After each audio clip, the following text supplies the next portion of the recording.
महापालिका निवडणुकीच्या निकालापूर्वीच महायुतीची घौडदौड. महायुतीची 65 जागांवर बाजी. भाजपचे 44, शिवसेनेचे 19 तर राष्ट्रवादीचे 2 नगरसेवक बिनविरोध निवडून.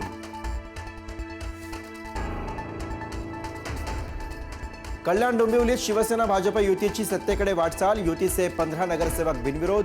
कल्याण डोंबिवलीमध्ये भाजपचे 9, शिवसेनेचे 4 नगरसेवक बिनविरोध.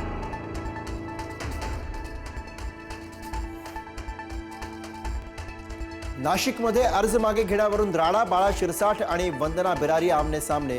अर्ज मागे घेण्यास काही मिनिटं शिल्लक असताना गोंधळ. पोलिसांच्या मध्यस्थीने परिस्थिती नियंत्रणात.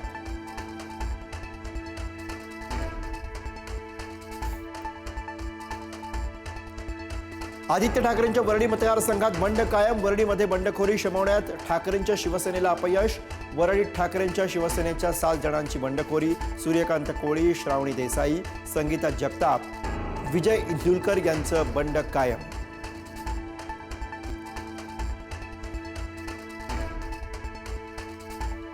काही जण माझ्या नावाने बोंबाबोंब करत होते, पण अजितदादा माझ्या पाठीशी ठाम उभे राहिले. नवाब मलिकांचा भाजपवर निशाणा.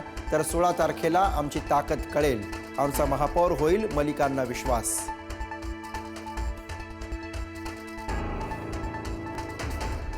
मुंबईकरांना स्वप्नातली हक्काची घरं 1 लाख घरं देणार. आदित्य ठाकरे आणि अमित ठाकरेंचं आश्वासन. बेस्ट ताफ्यात 10,000 इलेक्ट्रिक बसेस आणि मनपामार्फत कॅन्सर रुग्णालय सुरू करण्याचाही दिला शब्द.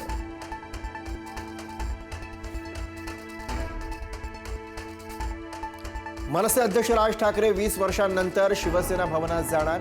4 जानेवारीला शिवसेना भवनात राज आणि उद्धव ठाकरेंच्या उपस्थितीत वचननाम्याचं प्रकाशन. शिवसैनिक आणि मनसैनिकांमध्ये उत्साहाचं वातावरण.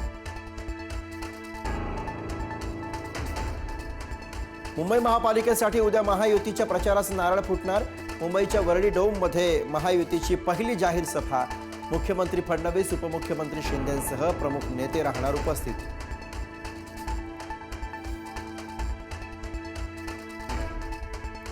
महापालिका निवडणुकीच्या प्रचारासाठी उपमुख्यमंत्री एकनाथ शिंदे 4 जानेवारीपासून मैदानात. रोज 3 ते 4 सभांचं नियोजन. मुंबईत सभा घेऊन शिंदे प्रचाराचं नारळ फोडणार. खासदार श्रीकांत शिंदेही प्रचारात उतरणार.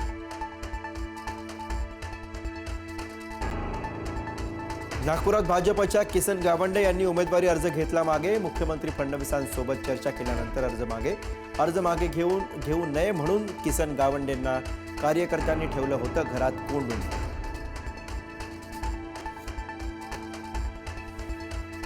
विधानसभा अध्यक्ष राहुल नार्वेकरांविरोधात निवडणूक आयोगात तक्रार. उमेदवारांना धमकावून अर्ज भरू दिले नसल्याचा आरोप.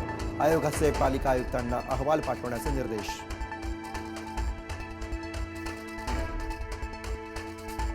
नागपूरच्या माजी महापौर अर्चना डेहनकर यांचे पती निवडणूक लढण्यावर ठाम.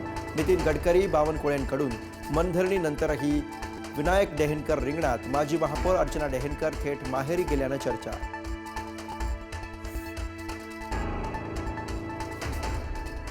शिंदेंच्या शिवसेनेचे उमेदवार उद्धव कांबळे यांची माघार. पुण्यात धनकवडीमध्ये प्रतिस्पर्ध्याचा फॉर्म खाऊन टाकल्याने गुन्हा दाखल झाल्याने माघार.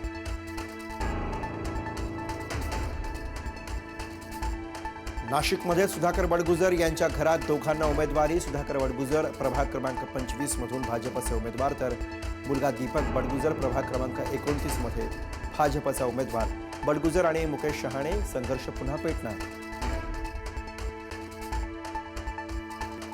चांदिवलीमध्ये ठाकरेंच्या शिवसेनेला धक्का. मुस्लिम उमेदवार दिल्याने 3 शाखा प्रमुखांचे राजीनामे. निष्ठावंतांना डावलून आयात उमेदवार दिल्याने नाराजी.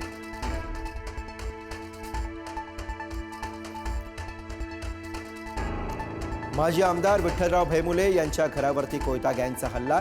अहिल्यानगर जिल्ह्यातील कर्जतमध्ये घडली घटना. कोयत्यानं वार केल्यानं 2 गाड्यांचं मोठ्या प्रमाणात नुकसान. सोलापुरात राजकीय वादातनं एकाची हत्या. अर्ज माघारी घेण्यावरनं आज भाजपच्या 2 गटात वाद.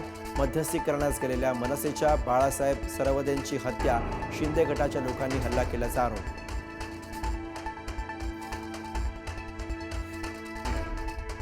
साईबाबांच्या चरणी हिरे जडित मुकुट अर्पण. 585 ग्रॅम शुद्ध सोनं आणि मौल्यवान हिऱ्यांचा 80 लाखांचा मुकुट दान. साईभक्त प्रदीप मोहंती आणि त्यांच्या पत्नी प्रतिमा मोहंती यांच्याकडनं मुकुट अर्पण.